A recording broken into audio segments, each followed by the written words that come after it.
Hola, ¿qué tal? Bueno, pues estamos viviendo tiempos violentos. Esto no era un secreto, pero ahora es más evidente que nunca. Ahora sí que podríamos decir, bienvenidos a 1940.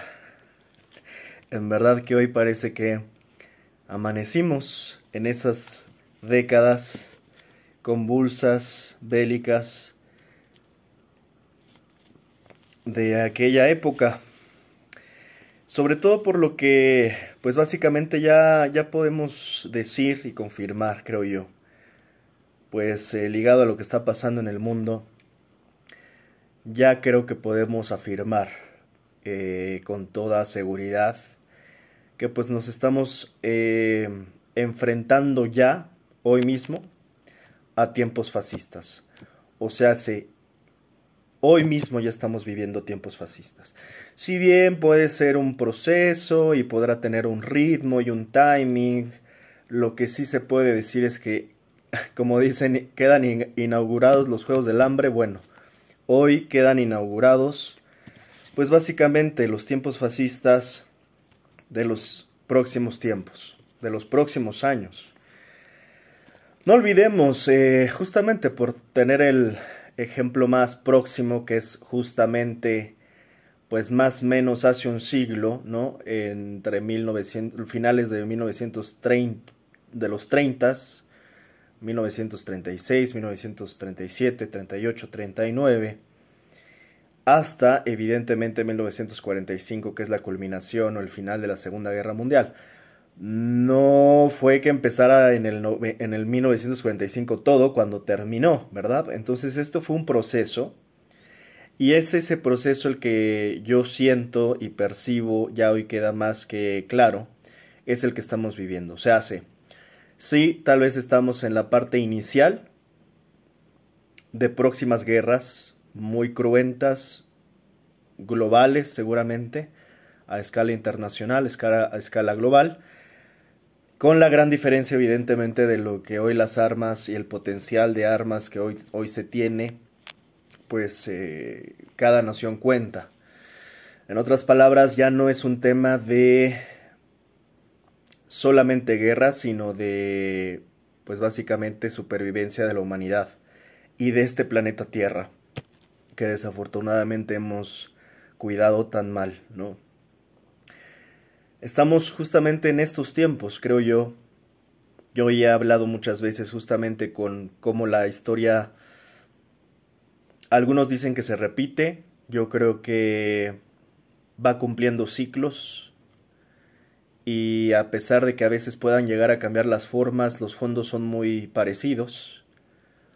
Más cuando uno de los fondos fundamentales que yo siempre critico sobre la humanidad, que se jacta de ser tan evolucionada y avanzada, y presume sus tecnologías espaciales y cuánticas, de mira cómo podemos llegar a Marte y conquistar Saturno y otros universos y multiversos, cuando al final no pudimos ni siquiera cuidar un solo planeta y haber aprendido lo más básico, ya si la humanidad se jactaba de ser tan avanzada, incluso el humano se jacta de ser más inteligente que los animales y se quiere distinguir porque se siente un animal superior, supuestamente por ser más inteligente, pues tan inteligente creo que no terminamos siendo. Esta civilización humana al final tan inteligente no fue cuando no pudo llegar a ser lo más fundamental, que era simple y llanamente aprender a convivir unos con otros, sin necesidad de tener que aniquilarnos, ni desaparecernos, ni borrarnos de la faz de la tierra. No lo aprendió a hacer el humano, tendrá mucha tecnología, mucho instrumento, pero al final no aprendió a hacer algo lo más básico, que era aprender a no destruirnos, aprender a convivir. No lo supo hacer el humano. Y es precisamente por eso, esa esencia, que terminamos de nuevo repitiendo ciclos, como los de hace un siglo en la Segunda Guerra Mundial, donde terminamos de no aprender, de aprender que no aprendemos de la historia mundial, a veces ni de nuestra propia historia, pero bueno, el humano ya creo que pagando cuentas tan caras como fueron aquellas de la guerra mundial, parece que el humano no termina de aprender, ¿no?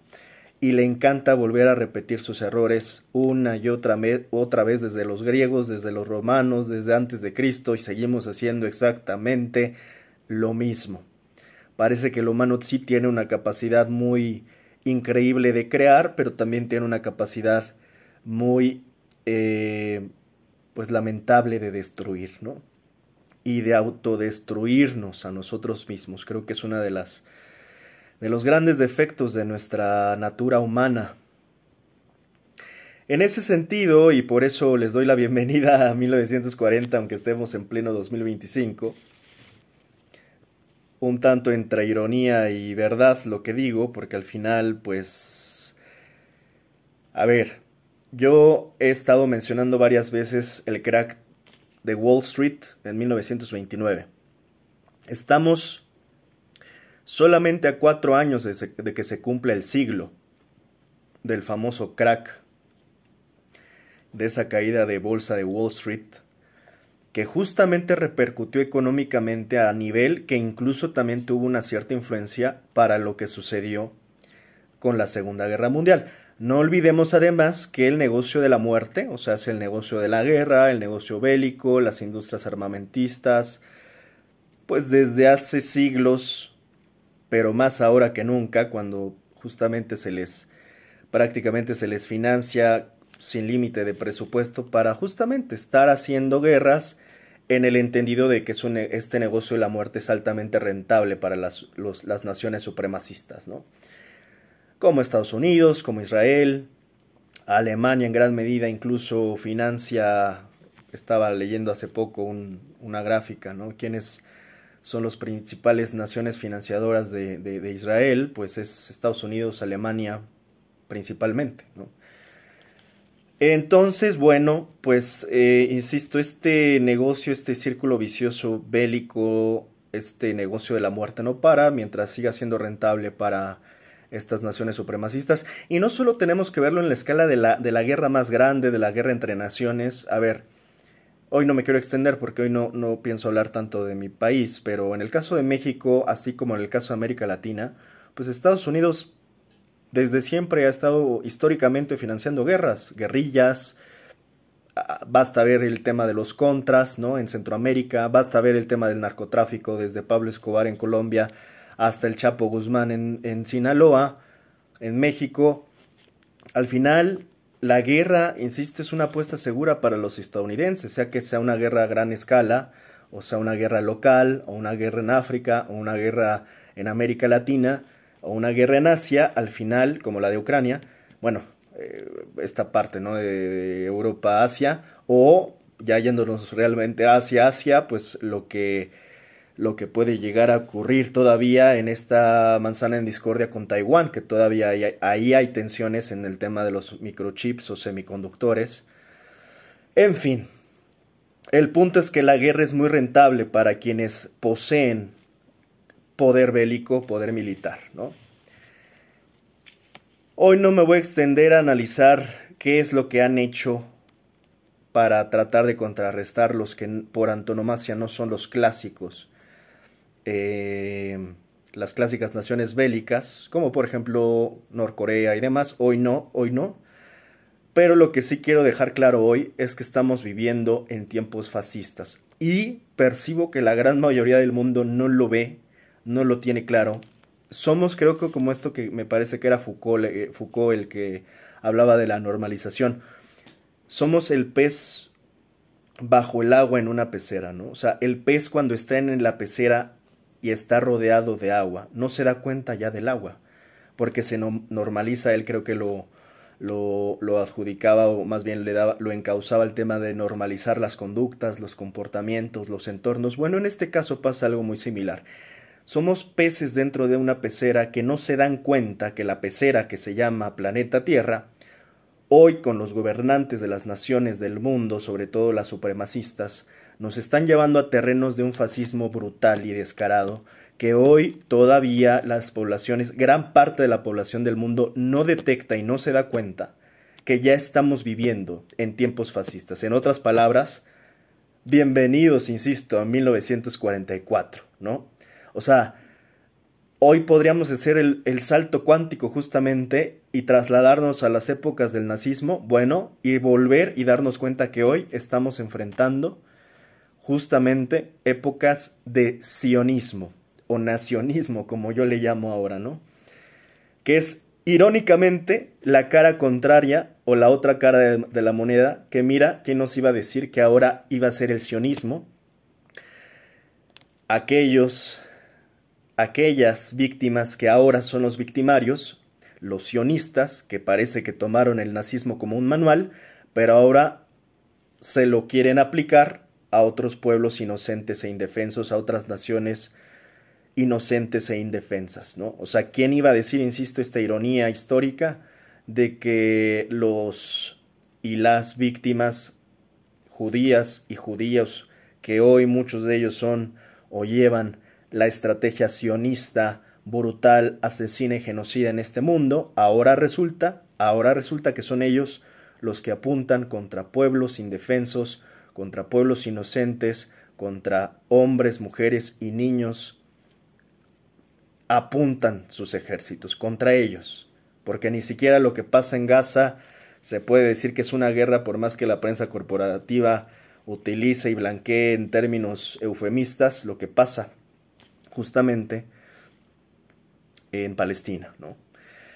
Así que hoy estamos viviendo en estos tiempos fascistas, por decir algo, porque pues digamos que en lo que vamos definiendo qué es este monstruo nuevo, pero ni tan nuevo, porque insisto, parece que esto cumple un ciclo.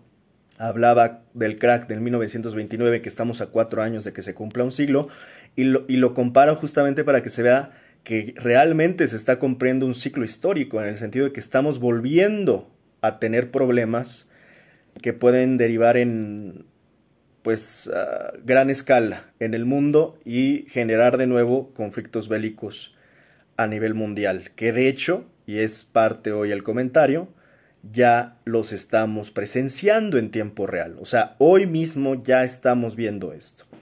Para irnos y empezar por algunos puntos, puedo empezar por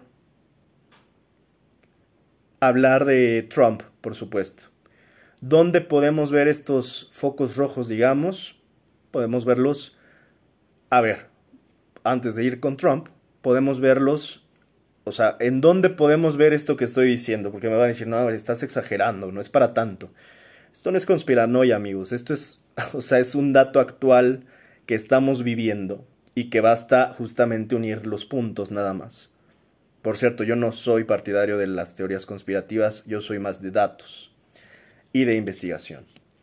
Así que en ese sentido, todo lo que digo acá no crean que vaya en un sentido conspirativo. Yo hablo de lo que está pasando y pues para prueba las evidencias justamente, ¿no? Entonces tenemos por un lado la parte de Estados Unidos, justamente lo que está pasando con el gobierno fascista, o al menos ya con rasgos fascistas que yo vengo anunciando desde hace ya mucho tiempo y mucho rato, con el ahora presidente, el gobierno de Donald Trump, que viene corregido y aumentado y que trae lo que he estado diciendo todo este tiempo, pues la ideología, el Classic USA, ¿no? La clásica ideología supremacista gringa, ¿no? La estrategia supremacista y de dominio y a veces hasta de exterminio estadounidense. Entonces pasa en Estados Unidos, está pasando en Estados Unidos, pero no solo en Estados Unidos, también está pasando con Israel y ya lleva pues un buen rato pasando en Israel. Pero no solo en Israel, también está pasando este tipo de movimientos en Argentina, pero no solo en Argentina, también están pasando este tipo de movimientos autoritarios en El Salvador con Bukele. Pero no solo con Bukele, también en Ecuador. Pero no solo en Ecuador, también, pues, básicamente en el tema, pues, que ya lleva buen rato y que básicamente derivó en todo esto, o fue al menos la gota que derramó el vaso, entre Rusia y Ucrania. Y no solo ahí, sino, insisto, unas tensiones muy álgidas que están ocurriendo hasta Taiwán, entre China contra Estados Unidos por la discordia de Taiwán, pero también hay otros jugadores ahí, como el caso de Japón. Pero si nos vamos ahora a la frontera de Estados Unidos, pues podríamos estar justamente viendo lo que está pasando con el tema de la represión contra los migrantes mexicanos y latinos y de todas partes en el estado de California. Así que son muchos puntos rojos ya en el mapamundi que están activos, y eso habla de que esto ya es mundial. Cuando la gente empieza a ver esto que pasa en su colonia, pues tiene que asociar que esto no es que solo pase en su colonia, o en su barrio, o en su municipio, en su delegación, en su estado, como le llamen, en su departamento, creo que le llaman en Colombia, ¿no? No es solo en el área local, hay que entender que esto ya está conectado a un nivel global, ¿no? Y cuando ocurre de esta manera es muy peligroso porque estamos de alguna manera en riesgo todos. Estamos potencialmente en riesgo todos. Así que son varios puntos, ¿no? Si pusiera un mapa aquí, pues pondría varios pins alrededor del mapa donde activamente están habiendo movimientos políticos que ya están prácticamente a un paso de convertirse en bélicos. Y eso es altamente riesgoso. ¿De dónde surge el que yo ya asegure hoy con toda contundencia que hoy estamos ante, pues básicamente ya una época fascista? Pues bueno, apenas hace un par de horas, voy a leerlo de aquí,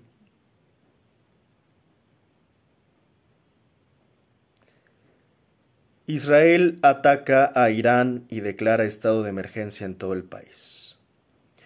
Yo de momento ya no quiero hablar de esta bestia criminal de Netanyahu, que como siempre, primero avienta la piedra y luego esconde la mano, que acaba de dar una conferencia de prensa donde básicamente, y así lo ha estado manejando toda la prensa corporativa, dicen, fue un ataque preventivo, hazme el rechingado favor.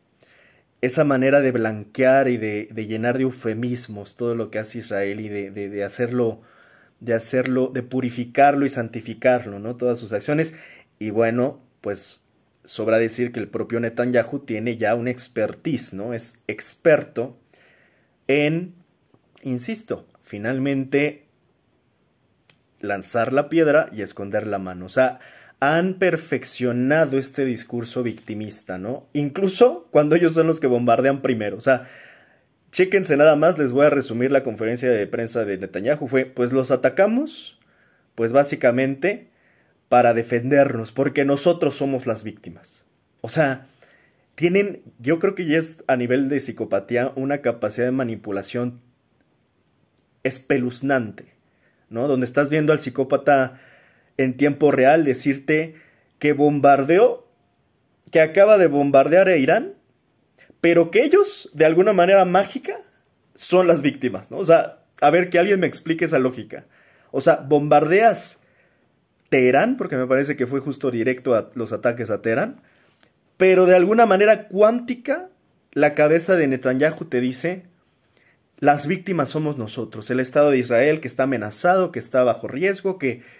Y aparte los ataques incluso creo que fueron contra equipo nuclear, lo cual pues hay que tener cuidado. Imagínate que por algo no cometen bien eso, pues lo nuclear, imagínate, le va a terminar explotando ahí mismo a Irán. En fin, de alguna manera, insisto, maromera, estas maromas que siempre tienen, pues bombardeamos a Irán en un ataque preventivo porque nosotros somos las víctimas y nos ponemos a llorar como lo hemos hecho siempre, ¿no? Entonces, híjole, estamos, insisto, ante esto, digo, no hay que ser,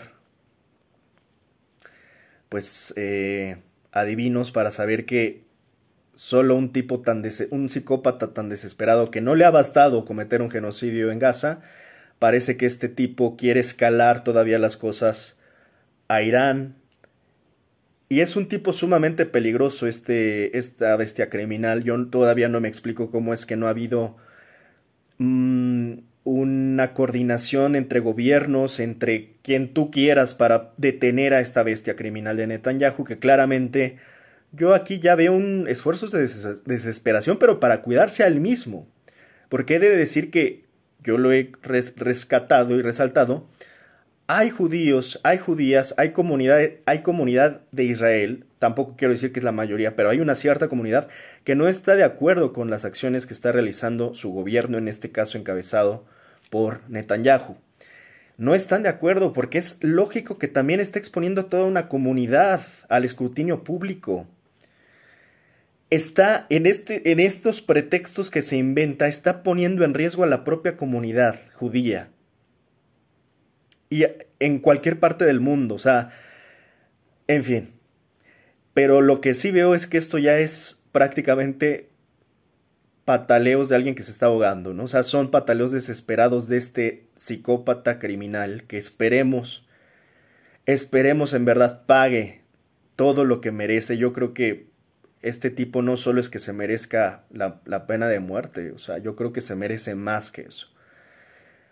Es un peligro, o sea, quien tal vez no alcance a dimensionar, yo lo que veo en Netanyahu es o sea, es como si estuvieras viendo a Hitler en televisión, pero la gente no lo ve, es algo que me sorprende, o sea, como que lo toman a bien todo lo que hace él, les parece convincente o se terminan autoengañando con lo que la propaganda del Estado de Israel que vende, y esto lo viene haciendo hasta desde el 7 de octubre, que tanto están recalcando esa fecha como si ahí hubiera empezado todo, como si, digo, no estuvo mal y yo no defiendo lo que pasó tampoco el 7 de octubre, creo que hay que denunciar todo lo que está mal, el 7 de octubre tampoco debió de ocurrir, pero muy mañosamente la propaganda israelí, que cabe decir y muy convenientemente algo similar a lo que, bueno, pasa o ha pasado en otros casos de este estilo, terminan muy convenientemente utilizando ese pretexto para cometer otro tipo de abusos, como en este caso, excesos ya, lo que ha estado ocurriendo desde entonces en el genocidio de la población palestina. Parece, y muchos todavía tenemos nuestras dudas de cómo no se dieron cuenta de esos infiltrados que cometieron lo del 7 de octubre en un estado que está altamente protegido con la mejor tecnología, pues muchos hemos dicho, eso parece hasta un poco inverosímil. Esta filtración, ¿no?, que tuvieron aquella vez el 7 de octubre, esa vulneración de seguridad, pues parecería al menos que o sabían o fueron cómplices o al menos la permitieron, ¿no?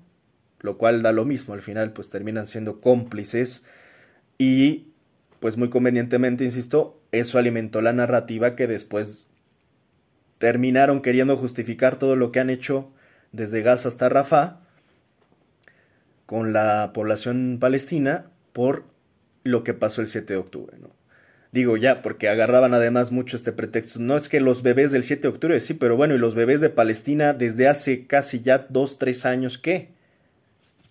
Y aparte no olvidemos, porque insisto, esto lo quieren llevar al 7 de octubre. Esto lleva décadas, décadas. El Nakba ni siquiera ha terminado, lo hemos dicho. El Apartheid, ¿desde cuándo lleva? Lleva décadas. Así que esta manipulación sistemática de los psicópatas, de los gobiernos psicópatas del Estado de Israel que quieren siempre, ¿no?, manipular la opinión pública, atacar, aniquilar a humanos y finalmente ellos querer, humanos inocentes, y finalmente ellos querer hacerse las víctimas. Es una psicopatía brutal, insisto, de gobiernos que tienen una psicopatía sistemática y con ello, pues intentos de manipulación mediática que bueno, hoy no toca, pero sabemos que al final, pues prácticamente todo el sistema financiero, todos los medios, Hollywood, está lleno de la influencia sionista, de dinero sionista, o sea, por eso suelen siempre tener el control de la narrativa y es la gente la que o sea, aquí no es que a nosotros nos han financiado los palestinos y tampoco estamos diciendo que todo está perfecto en Palestina, pero tampoco podemos caer en el exceso de estar justificando la muerte, aniquilación y genocidio de miles de personas inocentes. O sea, es que no hay que mezclar. Y esta, digamos, mínima defensa en la opinión pública ha venido del pueblo, de los pueblos de muchas naciones. que no nos han financiado, que no nos han pagado, pero que hemos visto la evidencia que es tan brutal, que pues no hay forma de tapar, de esconder, de disimular, de engañar. Entonces, mientras que la prensa corporativa es financiada principalmente por el Estado de Israel y casi todos los periódicos digitales del mundo, todos los medios digitales del mundo, prácticamente hasta redactan las mismas cosas con los mismos eufemismos de la línea de Israel, ¿no? Del Estado de Israel. Recientemente, dentro de todo este caos mundial, justamente, y bueno, siguiendo con el tema del genocidio de Israel contra la población palestina, pues justamente se lanzó la flotilla, encabezada por varios tripulantes de diversas naciones, entre europeas, había por ahí un brasileño me parece. Y bueno, al final muchos atacaron a Greta. Voy a dejar de hecho este análisis pendiente para otro momento, pero nada más dar el... Finalmente muchos criticaron a Greta, a mí me parece en verdad deleznable aquellos que desde su comodidad, desde donde estén criticando a aquellos que al menos están haciendo el esfuerzo por contribuir en algo a la ayuda urgente que requiere un pueblo que grita, en verdad, pide a gritos ayuda, porque ya no solo enfrentan bombas y bombardeos diarios, enfrentan hambruna, escasez, o sea, están en un infierno televisado, además, insisto, es yo creo el primer genocidio televisado del mundo, y aquí de verdad ojalá nunca la humanidad se vea en un espejo, porque va a ser repugnante ese reflejo cuando la humanidad, al ver un genocidio televisado por primera vez, la humanidad creo que demuestra una indiferencia brutal, porque en otras épocas se podía excusar, incluso hay unos que se excusan de los campos nazis en Alemania que decían que no sabían. Bueno, ahora no hay pretexto, ahora lo sabemos y muchos en verdad al grado de que les vale madre. O sea, no tienen la más mínima humanidad, empatía para entender el infierno que está viviendo esta población y que cabe decir ya si no te importa esa población, eres tan indolente, indiferente, chécate primeramente, pero no estés tan cómodo que un día te pueda pasar a ti mismo en tu ciudad y en tu barrio, ¿eh? O sea, no olvides que si un pueblo le pasa eso, no olvides que el día de mañana podría ser el tuyo.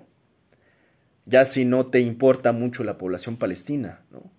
Lo cual me parece realmente lamentable. La forma de ignorar de la humanidad lo que ha pasado con la población palestina, ¿no? Insisto, yo creo que un día nos vamos a tener que ver en el espejo y cada quien saber qué fue lo que hizo o dejó de hacer, o no, lo que hizo, lo que no hizo, cuando por primera vez, insisto, nos están mostrando la crudeza de lo que es un genocidio. Muchos, digo, yo sé que no podemos hacer tanto como quisiéramos, entendemos los alcances y límites, pero también creo que ha habido esfuerzos de muchos en el mundo por hacer algo, lo que tú quieras, un grano de arena, como en este caso hablaba de la flotilla. Pero ¿quiénes son los primeros que critican la flotilla? Los que no hacen ni madres, los que no hacen absolutamente nada. Y es ahí donde en verdad, o sea, por momentos pierdo por completo ya, ¿no? La esperanza en la humanidad. Porque yo ya la había perdido desde que yo llevo rato tratando pues también de concientizar y en esto, ¿no? Sobre el tema de Palestina. Yo ya había perdido la esperanza desde que yo veía en verdad el nivel de indiferencia e indolencia, ¿no? De muchos diciendo, pues tú ni eres palestino, bueno, ¿y a ti qué? O sea, y al final, pues a nosotros en qué nos afecta. O sea, es como de, no, o sea, no puedes creerlo, ¿no? O sea, es muy revelador ver en verdad cómo la humanidad tal vez, estamos donde estamos porque tal vez no los merecemos con gente que piensa de esa manera, ¿no? Pero además ahora, insisto, ya no solo se queda ahí, ahora hasta los que hacen algo son criticados por aquellos que, insisto, no hacen absolutamente nada. Y critican, pues, porque no tienen que hacer, nada mejor que hacer. Critican a aquellos que al menos hacen esfuerzos y arriesgan, o sea, no es menor su esfuerzo, porque ese esfuerzo incluso implica que ellos mismos arriesguen sus propias vidas. Y tan las arriesgan que hoy mismo Hassan, que era justamente una de las tripulantes, pues está recluida, me parece, porque pues es que la información justamente la limitan muchísimo. Parece ser que sigue, pues sí podríamos decir, secuestrada por el Estado de Israel. ¿Y por qué secuestrada? Porque ella nunca, la flotilla no iba para Israel. Pero al final, algunos los terminaron capturando, que cabe decir, bueno, ahí les invito a que se informen qué terminó pasando con la flotilla. Evidentemente no llegó a su destino, porque llevaba además ayuda humanitaria, alimentos y demás. No llegaron a su destino, fueron interceptados por el ejército israelí, hasta con drones me parece que de manera un tanto agresiva y violenta, como se podía esperar, y algunos los recluyeron, otros, a Greta me parece que sí la liberaron o la mandaron a no sé dónde, pero dentro de los que todavía me parece que tienen está Hassan. Y esto es lo sorprendente, me parece que el brasileño también lo tenían, creo que estaban haciendo, no recuerdo si huelgas de hambre, en fin. Esto es lo único que demuestra, porque además fue ilegal lo que hizo Israel en muchos aspectos, pero ellos están acostumbrados a ser ilegales, o sea, es más, su estado es ilegítimo, ¿qué te puedo decir? ¿En qué te puedo, cómo se pueden basar desde una mentira, una gran falacia, una gran farsa, lo que es de inicio el Estado de Israel? Ahora imagínate si les va a importar en algo la legalidad. Les va a importar en algo cuando llevan ya más de 2 años cometiendo crímenes de guerra en Palestina. ¿Tú crees que les va a importar en algo la legalidad? No, les viene valiendo un carajo la legalidad, el acuerdo mundial, les viene valiendo un carajo en realidad la paz del mundo. ¿Por qué en gran medida se portan de esa manera? Porque saben que tienen un poder bélico muy peligroso. Y es algo que el mundo todavía no alcanza a dimensionar. Y hoy, bueno, ya termino nada más con esa parte de la indiferencia.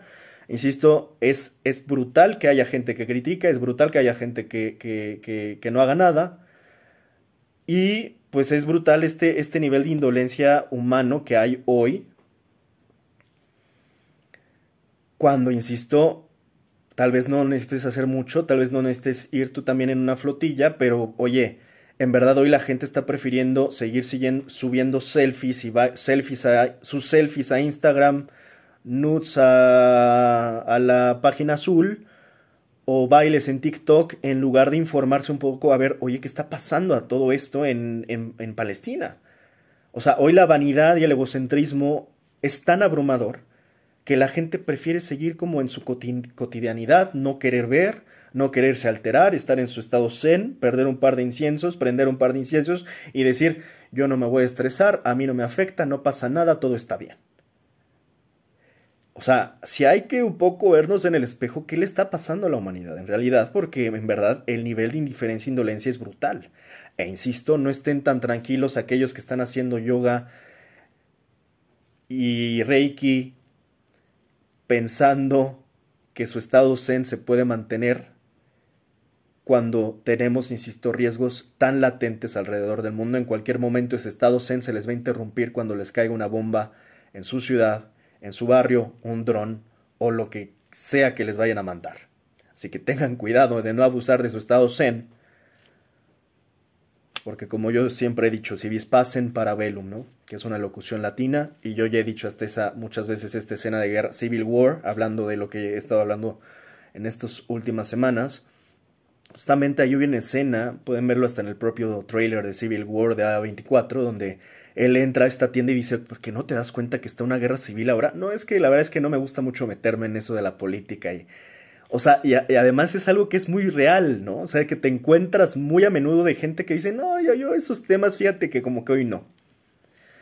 Híjole, pues es que hasta que no topemos la pared y justamente nos estrellemos de frente, de cara a la realidad, y esperemos que esa forma de estrellarnos no vaya a ser directo cuando nos caigan las bombas, esperemos que ojalá al menos ahí la humanidad empiece a reaccionar.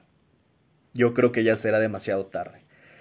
Siguiendo con lo que yo hablaba de lo que pasó apenas unas horas sobre el ataque de Israel contra Irán. Es curioso porque, insisto, esta forma de que tienen de atacar y finalmente de alguna manera hacer la maroma y terminar ellos siendo las víctimas.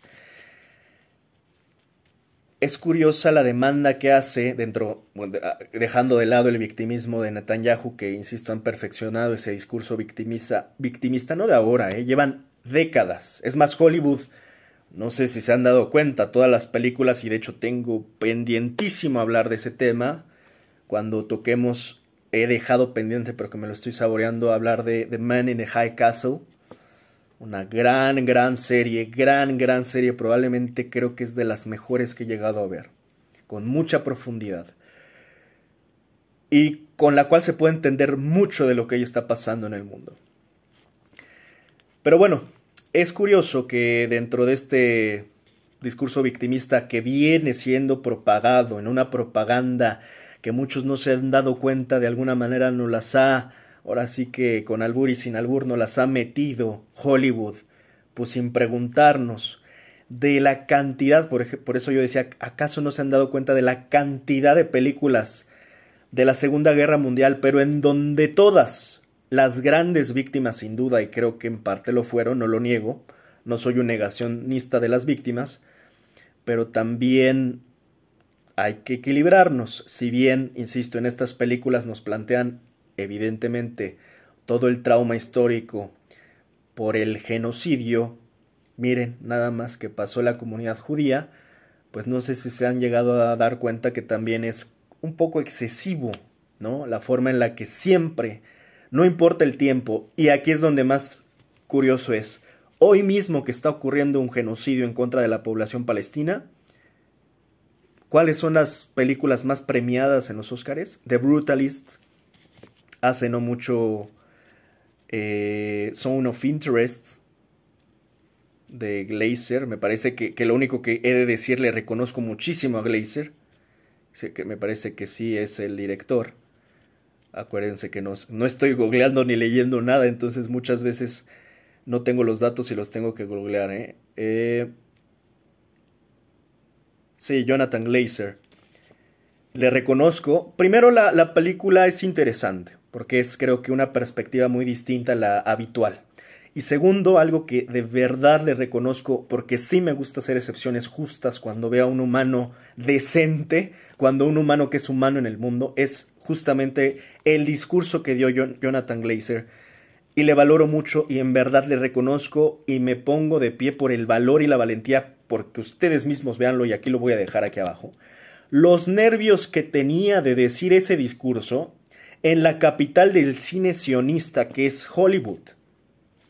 No olvidemos que muchos productores, actores y actrices de ahí son judíos y judías.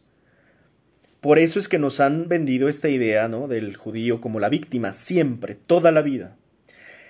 El hecho de que haya hecho mención que tanto el 7 de octubre estuvo mal como lo que estaba pasando en Palestina estaba mal. El tema del genocidio, en verdad es algo sumamente valiente de parte de Jonathan, viniendo de él, y por otra parte, en dónde lo dijo. Lo voy a dejar acá. Pero no me quiero extender porque parece que ya estoy haciendo un análisis de las narrativas, en fin. Lo único que hago acá, paréntesis, es en el tema de cómo, y espero se vayan dando cuenta, se ha abusado, porque se sabe esto, se sabe, cualquier medio se ha escrito, lo que sea, se sabe históricamente que la historia la escriben los vencedores, sí.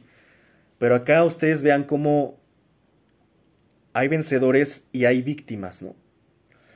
Y dentro de esas víctimas, insisto, es muy curioso darnos cuenta que hoy, que si bien judíos, la comunidad judía fue víctima en la época del nazismo, hoy todavía, y acababa de dar el ejemplo de Brutalist, porque en algún momento este mismo actor es un muy reconocido actor, probablemente de los más encumbrados de Hollywood,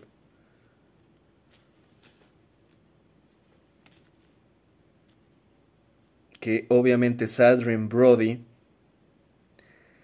Recordaremos que su ópera prima, la más difundida, la cual la llevó a la cúspide, fue El pianista, que por supuesto a todos nos gustó y nos conmovió, sin tener claro que en algún momento esta comunidad sionista, no digo que él, pero sí una comunidad sionista que al final surge de ahí, iba a terminar aplicándole las mismas técnicas bélicas y aplicando el mismo genocidio contra una población inocente, en este caso hoy mismo es la población palestina. Y eso es lo curioso, en 2024 ver al Brutalist llevarse tantos premios en tiempo real, a la par en que se está cometiendo un genocidio contra la población palestina. Eso es donde ya no nos debe de parecer normal. Eso no es normal. Eso es criminal. Y es altamente peligroso, insisto, que todavía salgan. Por eso no nos debe de extrañar, ¿no? Los judíos, aún ellos siendo asesinos, se van a seguir haciendo las víctimas. Como ejemplo de que acaba de suceder hace un par de horas, hablaba del ejemplo de Netanyahu. Acaban de bombardear Teherán y ellos siguen siendo las víctimas.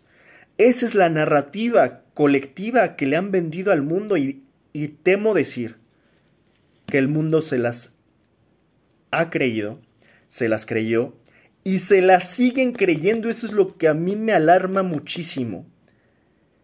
Que hoy mismo, insisto, mientras sigue pasando el genocidio en Palestina, el mundo, gran parte, sigue creyendo, bueno, que ya no tantos, porque afortunadamente ya también muchos abrieron los ojos, pero una gran parte sigue creyendo esa mentira y esa narrativa sionista.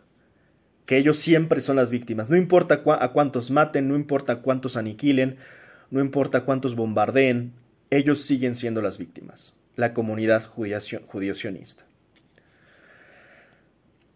El brutalista, yo diría que aquí el brutalista, pues es, si no brutalista, el más bruto y la bestia criminal principal es Netanyahu. Es un bruto, es una bestia en bruto, es una bestia criminal.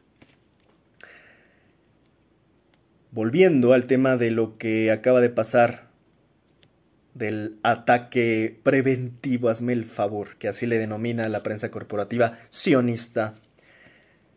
El ataque preventivo de Israel a Irán, insisto, es curioso que dentro de este discurso victimista, las primeras o de las más importantes peticiones que hace Netanyahu a Irán, pues es el desarme nuclear.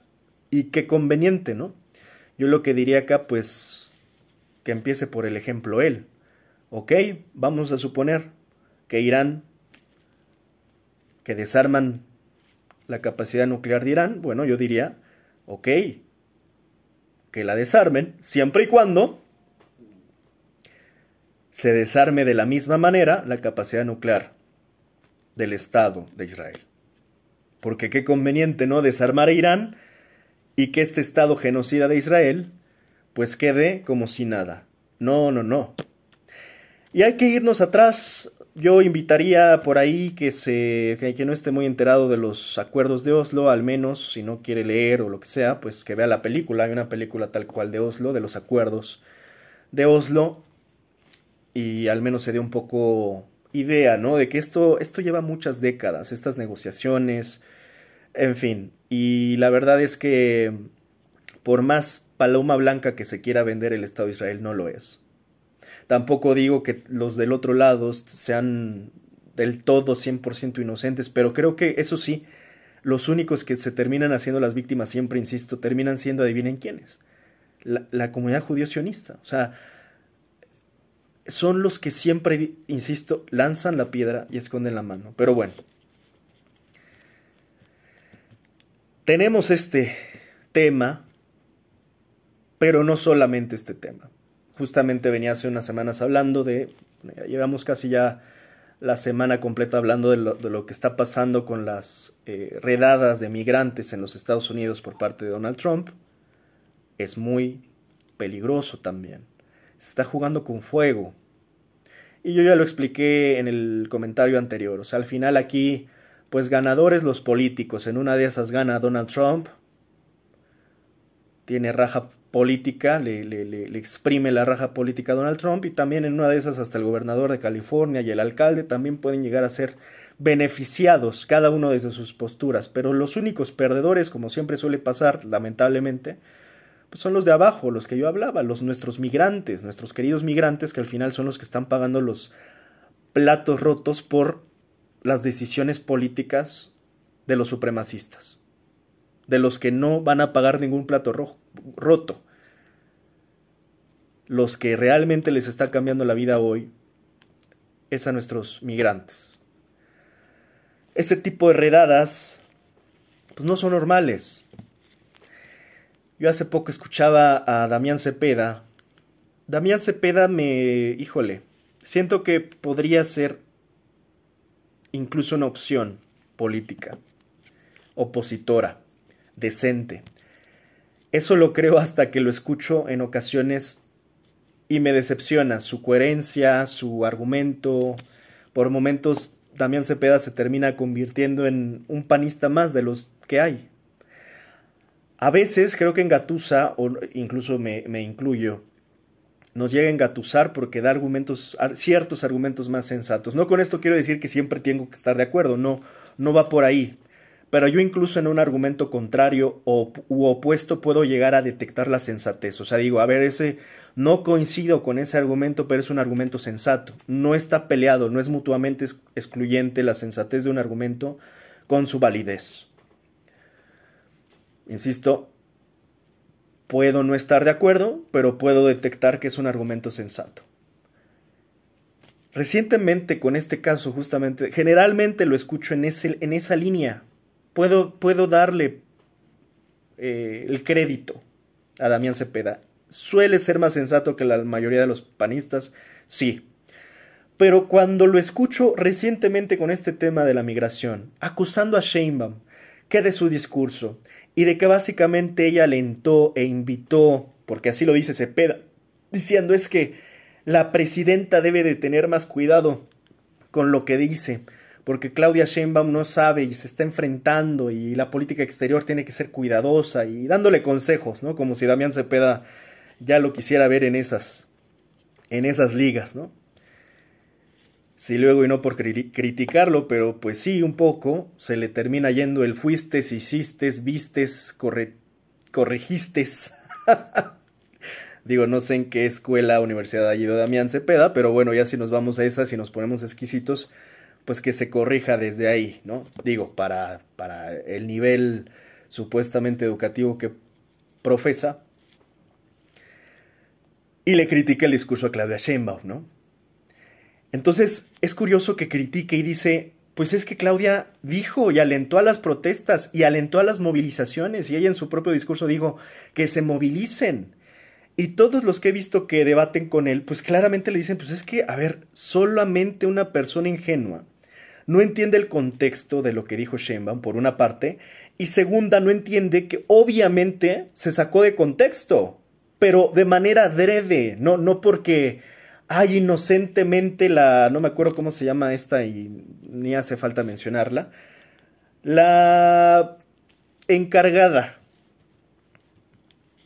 del gobierno de Donald Trump, no la voy a buscar, porque no me acuerdo el nombre y no creo que ni hace falta. Ustedes saben quién fue quien sacó del contexto esto, que es la que también ha estado con este tema de las campañas antimigrante y de cómo nos han estado mandando mensajes de no vayas a Estados Unidos porque ya sabes de a cuánto te toca, ¿no? Ya sabemos de quién hablo, ¿no?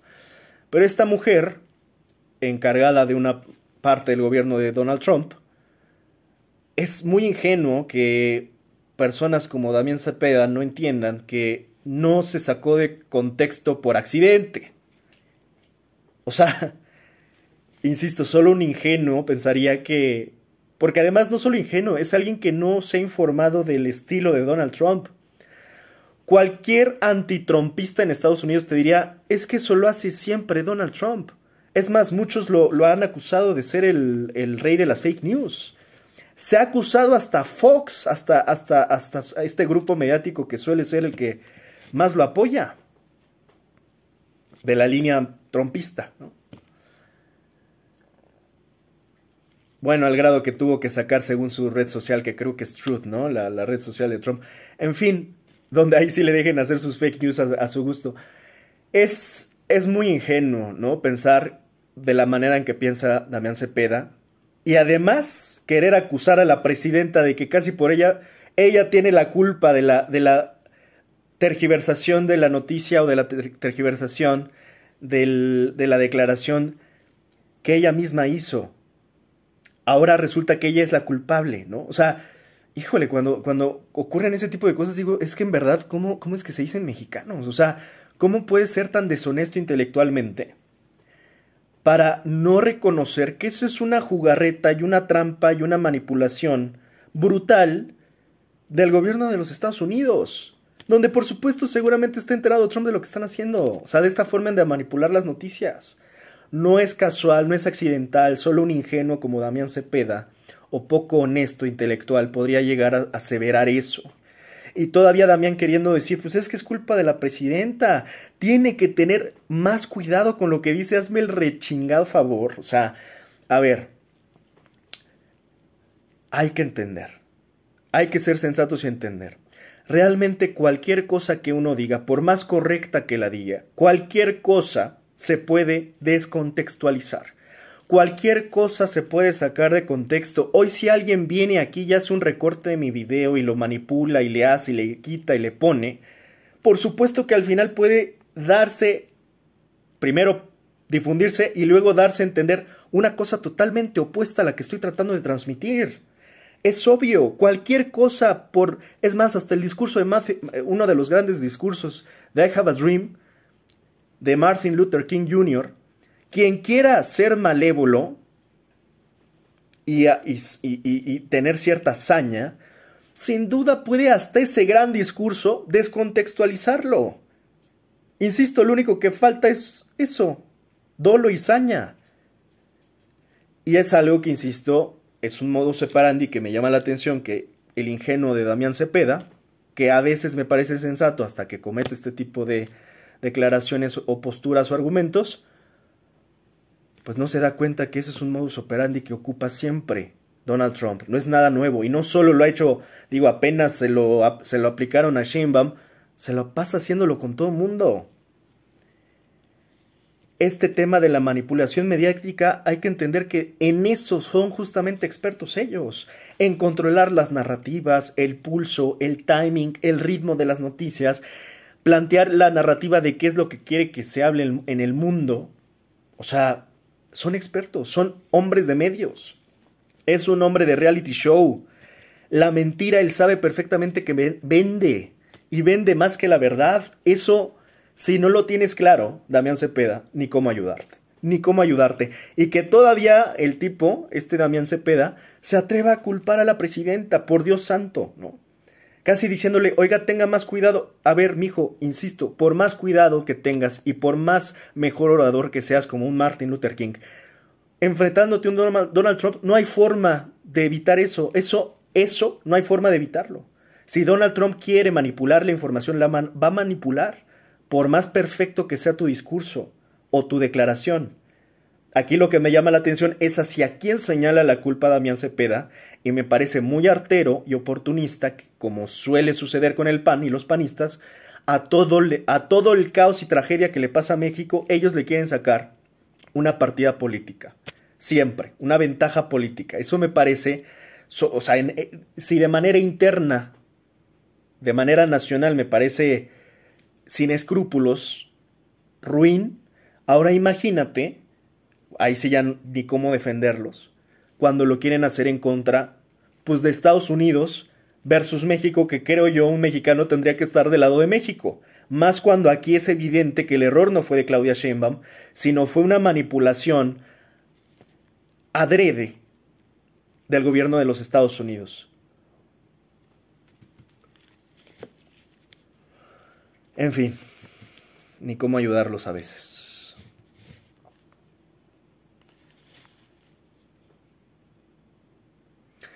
Siguiendo, porque insisto que esto está en muchos puntos diversos el día de hoy,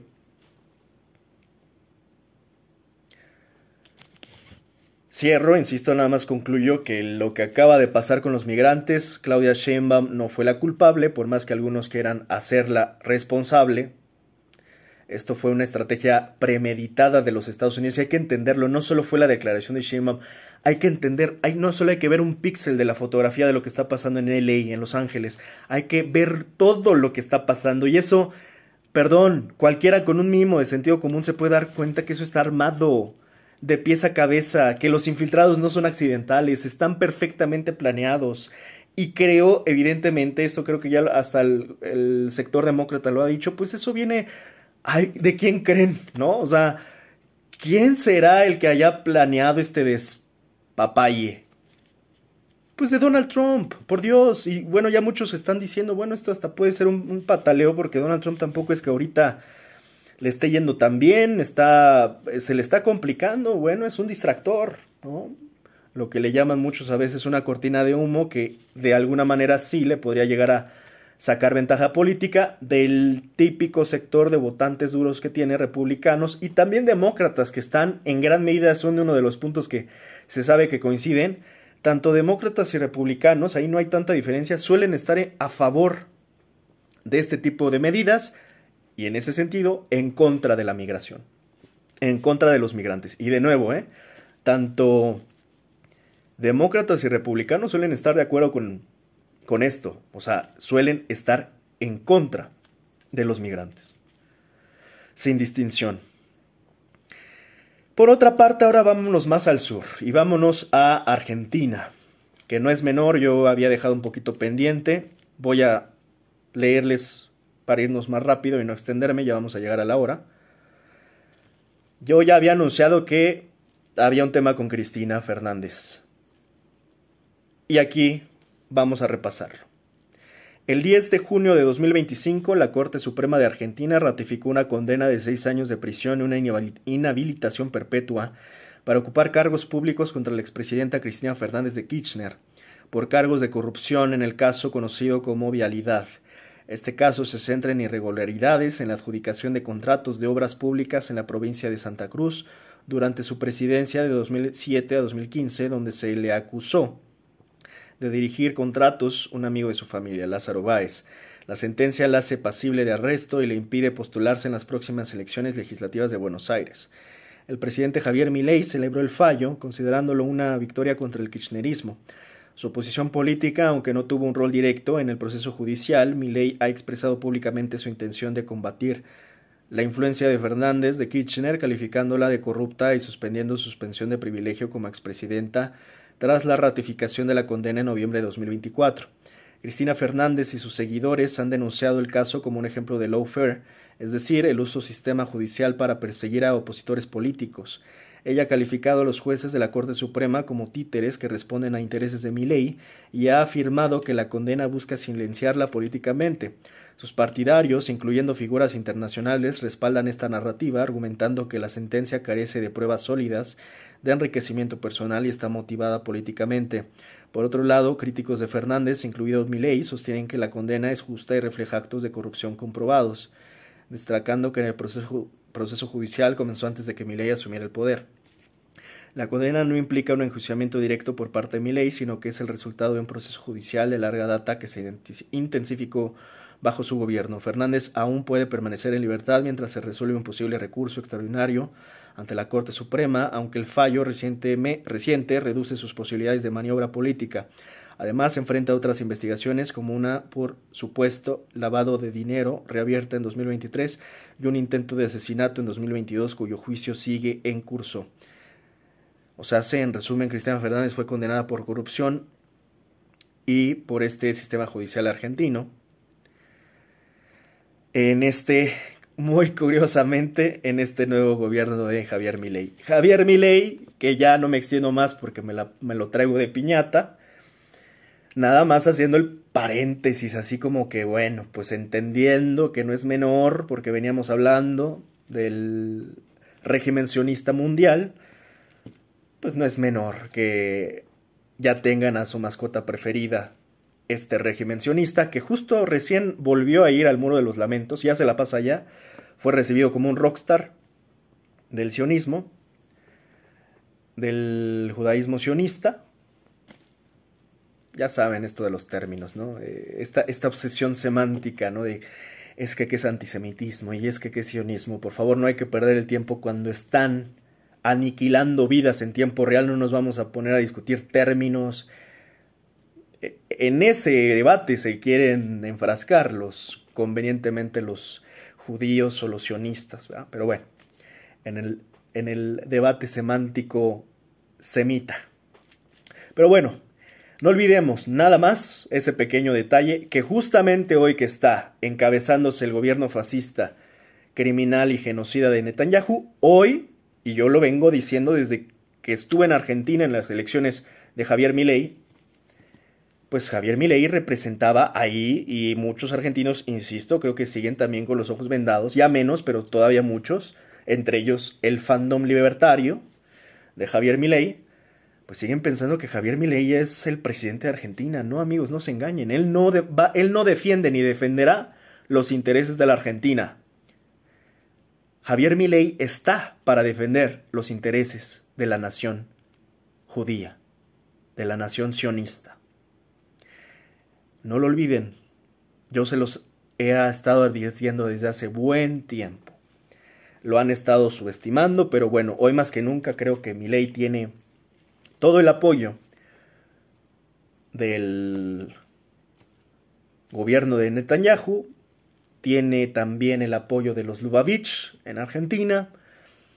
O sea, hoy más que nunca es altamente viable estos macroproyectos, incluso por ahí el macroproyecto del Israel 2.0, que vayan a querer asentarse y fundar una especie de Israel 2.0, ¿no? En la Patagonia Argentina. Así que bueno, yo lamento mucho y lo llevo lamentando mucho tiempo porque, insisto, yo respeto y estimo a la Argentina, en verdad. Les quiero, les estimo, les respeto y me duele mucho, de verdad, que sea pues este gobernante, siempre le he llamado un caballo de Troya, infiltrado de la nación judía, que está ahí para defender los intereses de los sionistas, de los colonizadores, de los que ya conocemos perfectamente cuáles son sus prácticas, modus. Por momentos uno se empieza a explicar por qué históricamente han sido corridos de todas partes del mundo, donde sea que lleguen siempre se la pasan corriéndolos. Bueno, perdón, pero ahora sí, como dicen, haz fama y échate a dormir. El tema es que ahora tenemos algo de sustento para entender por qué ha estado pasando eso históricamente con los sionistas. Hoy tienen a un representante sionista a la cabeza del gobierno argentino, y yo ya he dicho, pues eso, desde que el primer día dije, para la Argentina, desde que llegó Javier Milei, va a dejar de ser argentina y va a empezar a ser judía. Gringa judía, porque eso hay una mezcla, ¿no? Porque en esto de que defiende el occidental y que quién sabe que sea el occidental para él, porque Occidente hoy está en decadencia, o sea, hoy está Occidente, no sé de qué Occidente hable porque está en franca decadencia, si acaso el que va despegando es Oriente, los BRICS y demás. Hoy Milei sigue obsesionado con las ideas de Occidente, que quién sabe cuáles sean, porque insisto, Occidente va en decadencia. Si habla de Occidente por Estados Unidos y Europa, eso va en picada, ¿no? Va cayendo en picada, va en decadencia, pero así. No sé de qué habla Milei cuando habla de Occidente, y tampoco sabemos muy bien todavía qué habla cuando dice que viva la libertad o que viva la libertad, carajo. No sabemos, que todavía hasta el momento para Milei que termina siendo la libertad, cuando claramente es una libertad de tipo económico y ni siquiera creo que esa libertad sea capaz de alcanzar. Liberalismo económico no equivale precisamente a la noción de libertad que tenemos muchos otros en el mundo.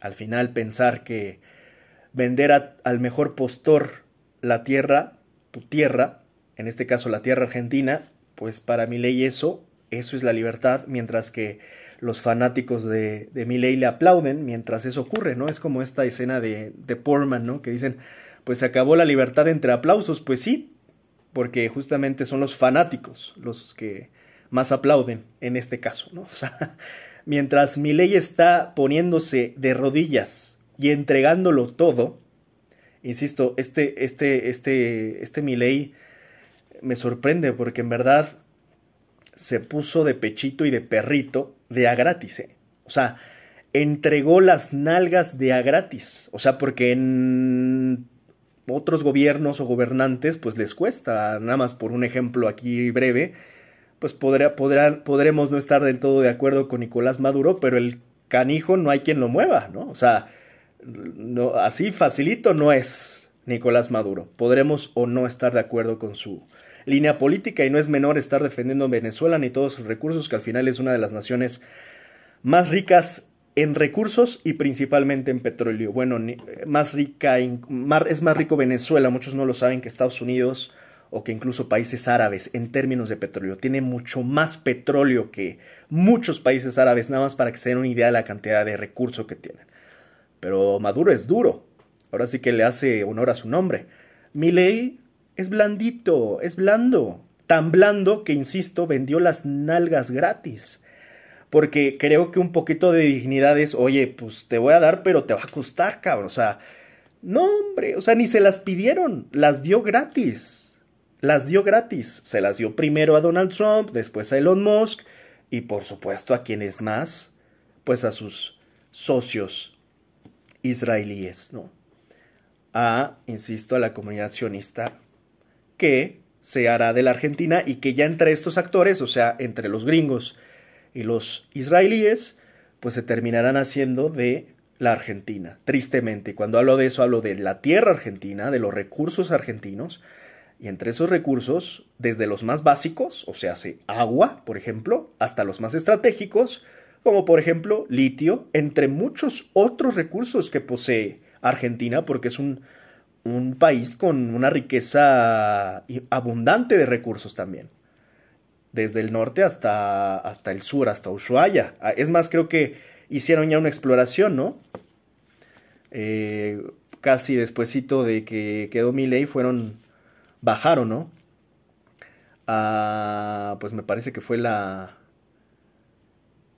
Antártida. En fin, pues ese es el caso triste.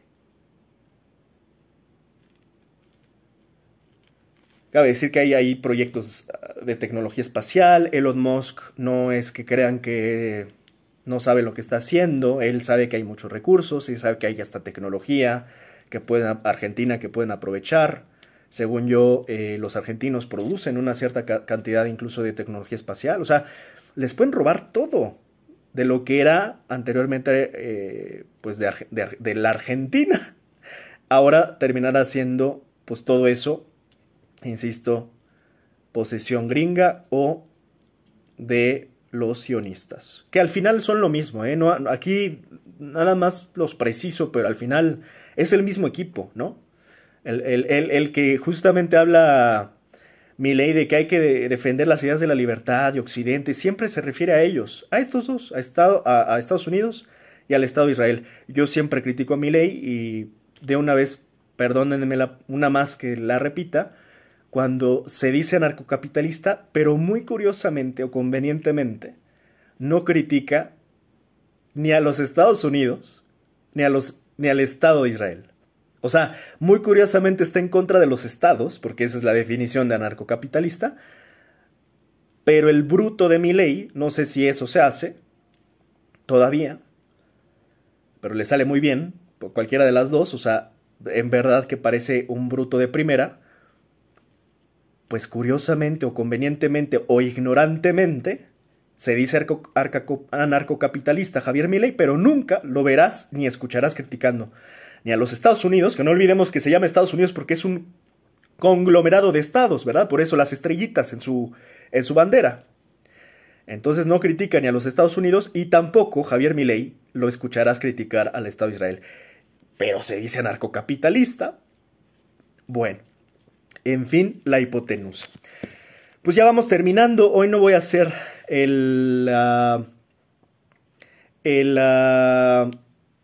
análisis tan amplio sobre ya el caso, evidentemente, que ustedes deben de conocer entre Rusia y Ucrania, ni la tensión bélica entre Estados Unidos y China por la discordia de Taiwán. Lo he llegado a hablar a grandes rasgos. Insisto, Taiwán sigue siendo una discordia por el tema todavía, ¿no?, de los semiconductores, ¿no?, de los microchips. Está esta empresa, una de las empresas principales, si no es que la principal, de productora de semiconductores ahí. Ustedes saben la importancia hoy para el mundo en el que vivimos de los semiconductores, hasta para las industrias automotrices, en fin. Ahí están esos otros focos rojos. Lo único que quiero que se note es justamente cómo estamos poniendo pins y focos rojos prácticamente ya por todo el mundo y a qué nivel. Solamente para cerrar con el caso argentino, pues lo que pasa con Cristina, pues en efecto es un lawfare, algo similar a lo que pasó, y digo, ha estado pasando no solo en Argentina, este recurso ha sido utilizado ya por muchos aparatos judiciales en el mundo, dependiendo contra quién.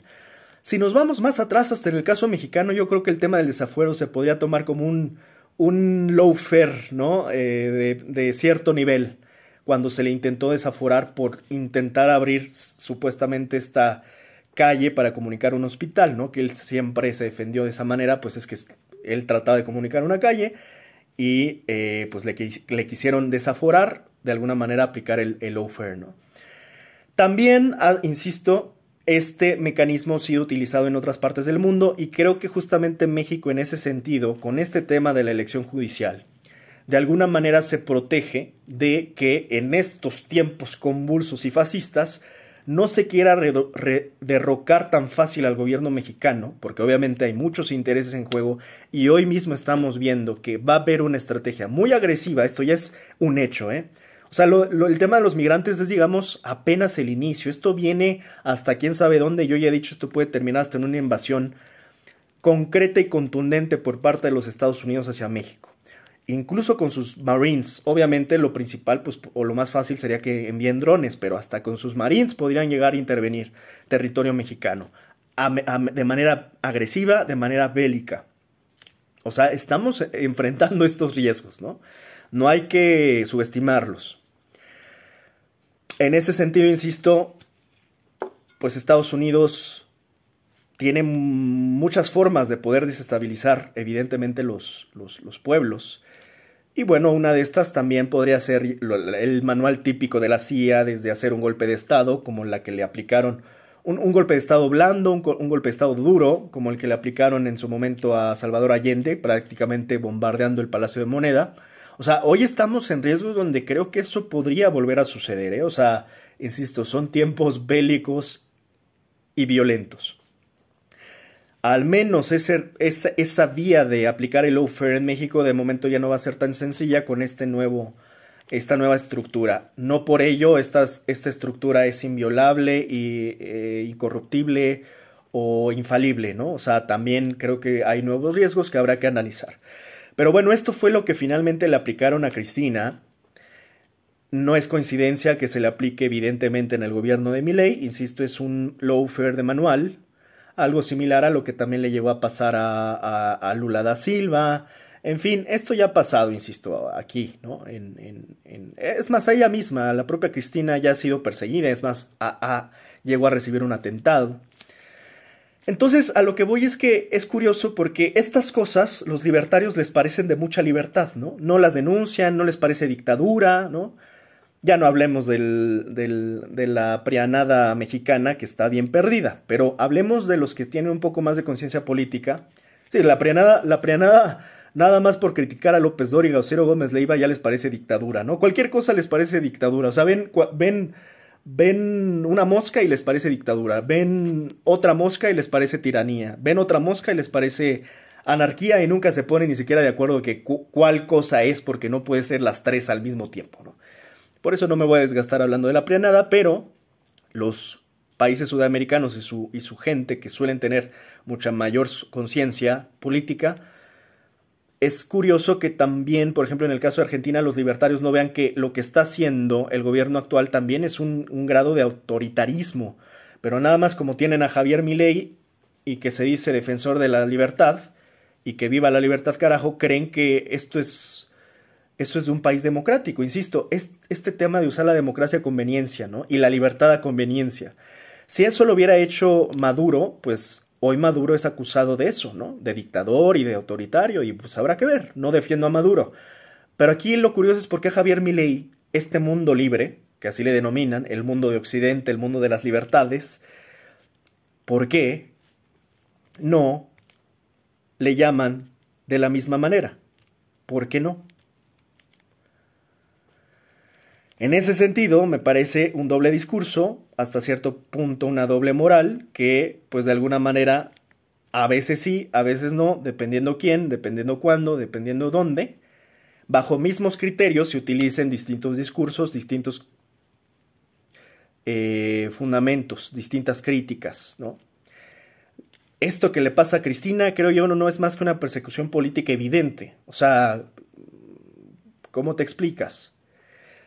Y digamos que la ventaja política que le detecto justamente a Cristina es que, pues claramente también puede llegar a sacarle una ventaja política a esto que le está queriendo aplicar. Pues sí, formalmente se dice que no es directamente el gobierno de Milei, que es el aparato judicial, pero vamos, no vamos a ser ingenuos para no darnos cuenta, por favor, que no es coincidencia, ¿no? Por favor. En ese sentido, eso es lo que está pasando en Argentina y como ya vamos sumando, por eso es que yo empecé hablando, estamos viviendo en tiempos fascistas, tiempos donde hay persecución política, tiempos donde si vas a Estados Unidos probablemente te van a revisar tus redes sociales para ver qué afinidad política. Son tiempos fascistas, son tiempos donde hay un control brutal de las cosas, de las narrativas, de tus opiniones, se está censurando, se está generando miedo, incertidumbre, un estado de shock mundial que todavía muchos no alcanzan ni siquiera a detectar. Y es muy peligroso porque, insisto, ya amanecimos en 1940 y la gente no se ha dado ni cuenta porque sigue dormida, aborregada, no de manera accidental, dopada y estupidizada con las redes sociales, ¿no? O sea, es como una burbuja dentro de la burbuja. Están tan metidos en las redes, en sus propios algoritmos, que ya no se dan cuenta qué es lo que realmente está pasando en todo el mundo. Entonces, insisto, ahora sí que una raya más al tigre del fascismo. Otro caso en Argentina, lo que está pasando. Insisto, ya no me voy a ir para Rusia-Ucrania, tampoco para explicar lo de Taiwán. Insisto, hay tensiones hasta entre China y Japón y demás. Ya no hablar de las dos Coreas. O sea, por hoy no vamos a hablar de lo que realmente sabemos que ha estado pasando desde hace buen rato. Sin embargo, voy a terminar con el caso de Sudán, que no es tan conocido tampoco. Voy a dar también un resumen del contexto general sobre Sudán. Sudán atraviesa una guerra civil devastadora que comenzó, hablando de guerras civiles, y sigo diciendo que la guerra civil en Estados Unidos, paréntesis, no asumamos que no se pueda llegar a dar. Insisto, vean Civil War de A24 por Alex Garland. Sudán atraviesa una guerra civil devastadora que comenzó el 15 de abril de 2023 entre las Fuerzas Armadas Sudanesas, FAS, lideradas por el general Abdel Fattah al-Burhan, y las Fuerzas de Apoyo Rápido, FARC, o RSF, dirigidas por el general Mohamed Hamdan Dagalo alias Hemdeti. Este conflicto, centrado en una lucha por el poder, ha sumido el país en la peor crisis humanitaria del mundo, con más de 25 millones de personas necesitando ayuda, 12.5 millones de desplazados y al menos 16.000 muertos según la OMS, aunque las cifras reales podrían ser mayores. Sudán ha enfrentado décadas de inestabilidad, incluyendo guerras civiles, la secesión de Sudán del Sur en 2011 y el conflicto de Darfur, 2003 a 2008. En 2019, tras protestas masivas, el dictador Omar al-Bashir fue derrocado por un golpe militar liderado por Aburlan y Hemdeti, quienes inicialmente eran aliados. Un gobierno de transición civil-militar se formó, pero colapsó con otro golpe en octubre de 2021, liderado por al-Burhan. La causa del conflicto actual, digamos que son las tensiones entre al-Burhan y Hemedti, surgieron durante negociaciones para integrar las FARC, no las FARC, es de otro lugar, no las FARC colombianas, una fuerza paramilitar creada por Bashir, con raíces en las milicias Janjaweed, al ejército regular y avanzar hacia un gobierno civil. La disputa sobre quién controlaría el ejército unificado desencadenó la guerra. El estado actual del conflicto, pues los combates se concentran en Yartum, Darfur y Kordofán. Las FARC controlaron gran parte de Yartum y Darfur hasta 2024, pero en 2025 las FAS recuperaron zonas clave. Un segundito. Un segundo.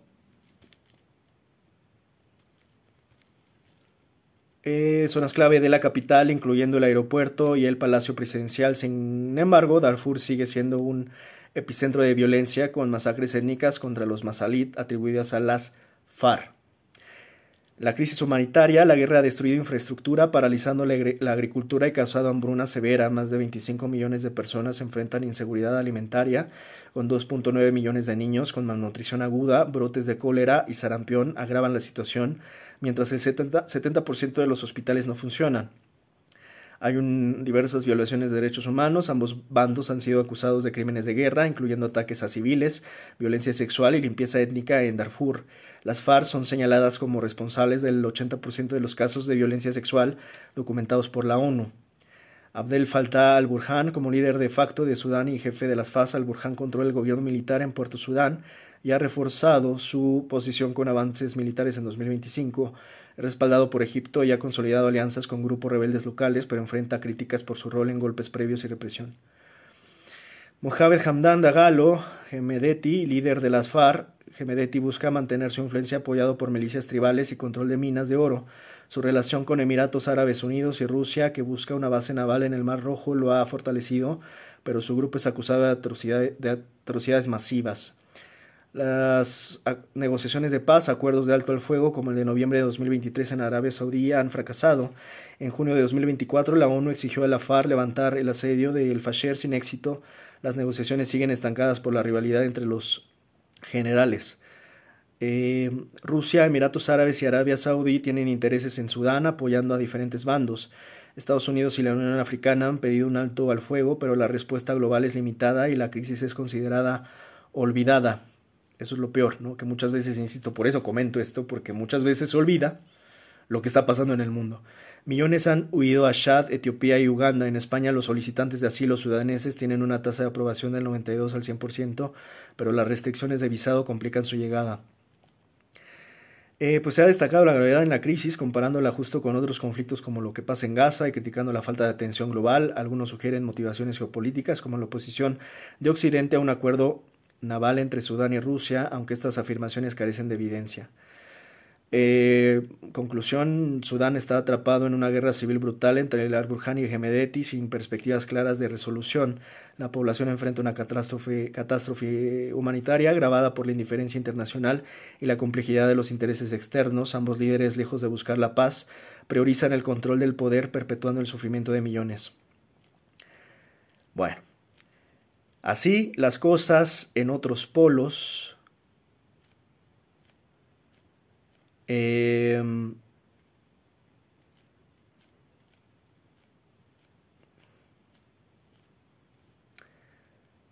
Y pues eso, insisto, es lo que hoy nos puede dar idea de lo que está pasando prácticamente,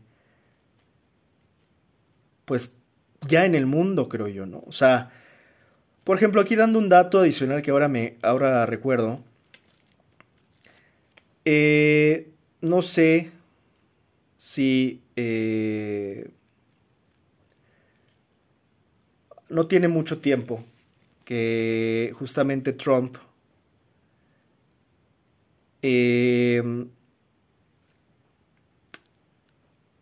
todavía cuando estaba de luna de miel con Elon Musk,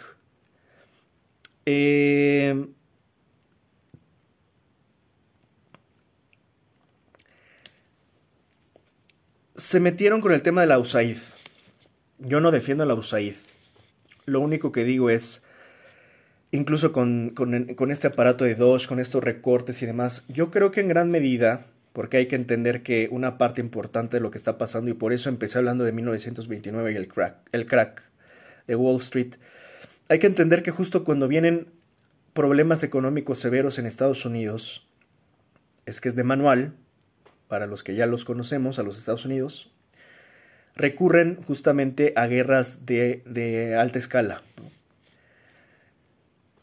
En aquella época, la Segunda Guerra Mundial en gran medida explicó parte de esa crisis económica en diversos puntos.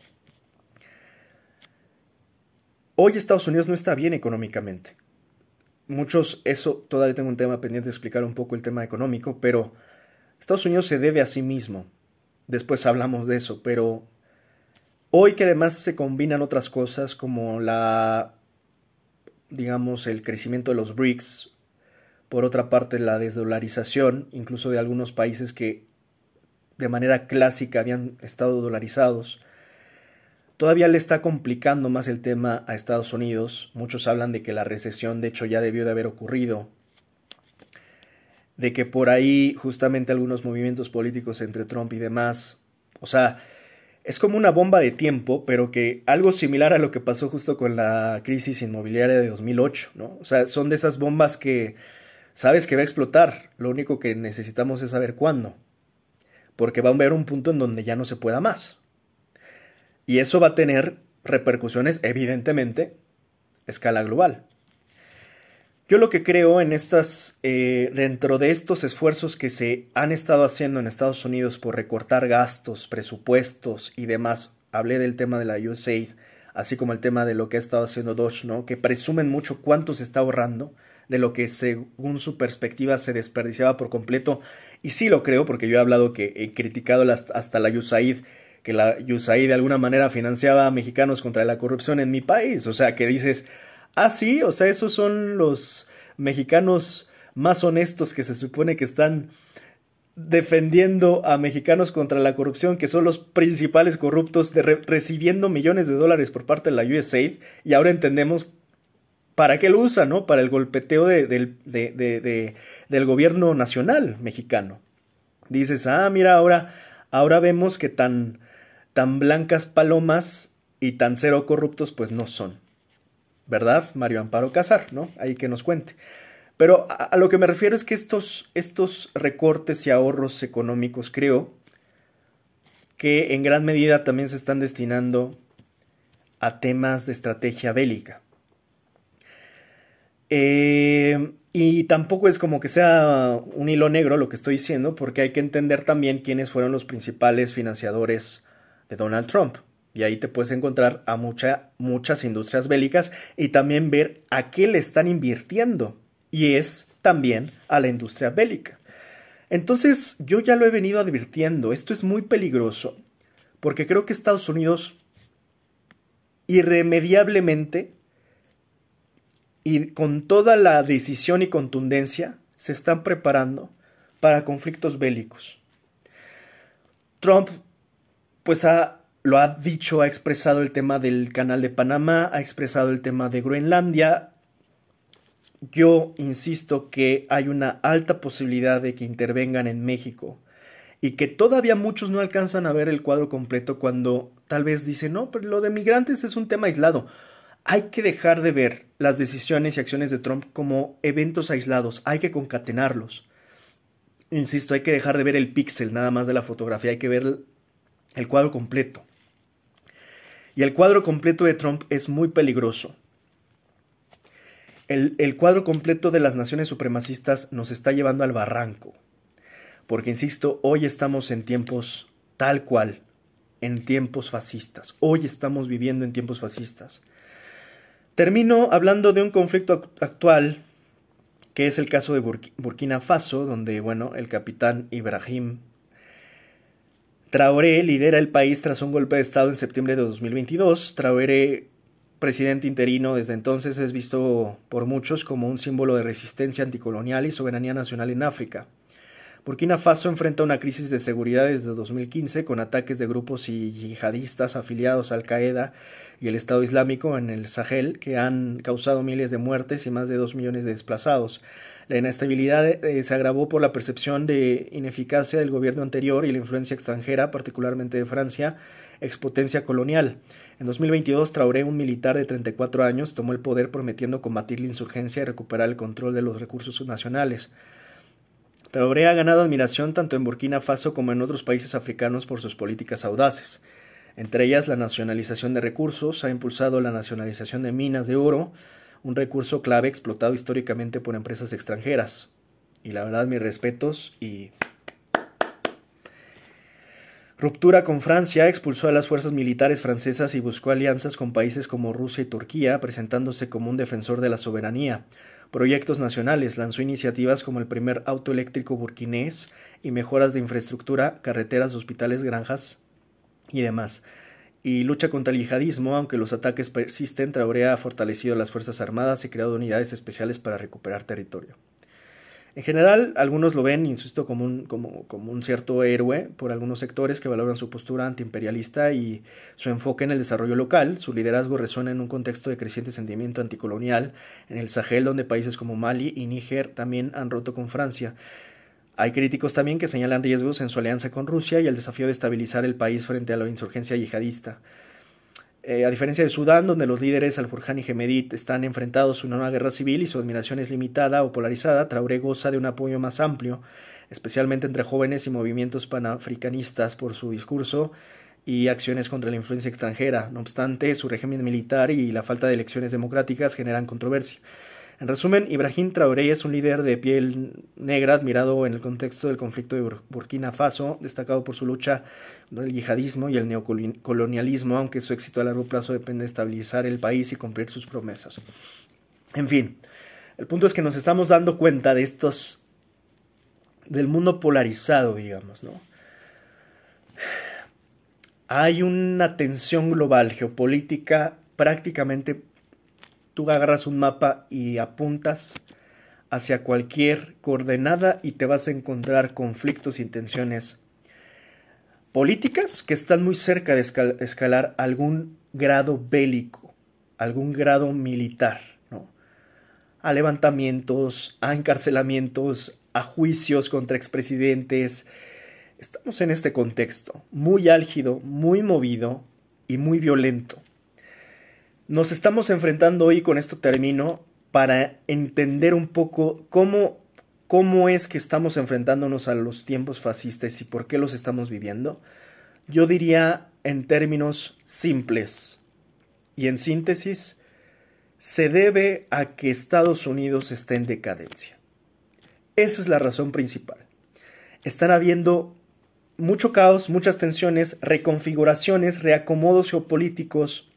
Como suele pasar, los que están en primero terminan en segundo porque ya los rebasaron. China, evidentemente, hoy económicamente, pues ya podría decirse que está desplazando, si no es que ya oficialmente, económicamente, pues es un hecho, desplazó a los Estados Unidos.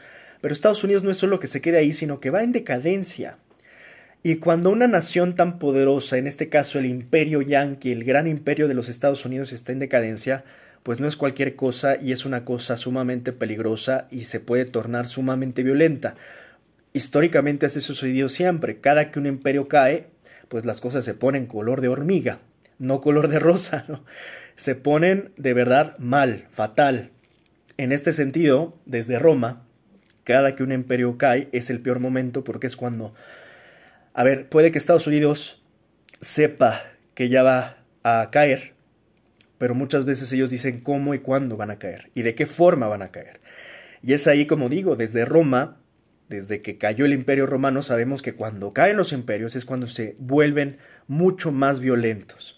Y en este sentido tan interconectado de un mundo globalizado que estaba de alguna manera interconectado, y hoy que Trump pone el golpe sobre la mesa y dice, pues ya no tanto, y activen Orden 66, como sería casi en el Star Wars, que casi ya dejaron hasta huérfanos y desamparados a sus clásicos aliados, como hasta los propios europeos, que la OTAN está hoy en un alto riesgo y casi en un estado de indefensión y en una urgencia de defensa, porque tienen a Rusia como ellos mismos consideran una gran amenaza, y ya los propios nórdicos, Suecia y demás, Finlandia, se están protegiendo. Y por otra parte, también Estados Unidos, así como abandonó estos aliados que se sentían de alguna manera protegidos y que su gran error de los europeos fue siempre sentirse tan protegidos por Estados Unidos, sentir que Estados Unidos era su amigo, cuando sabemos que Estados Unidos no tiene no tiene amigos, sino solamente intereses. Eso desde Kissinger nos los venía diciendo y explicando.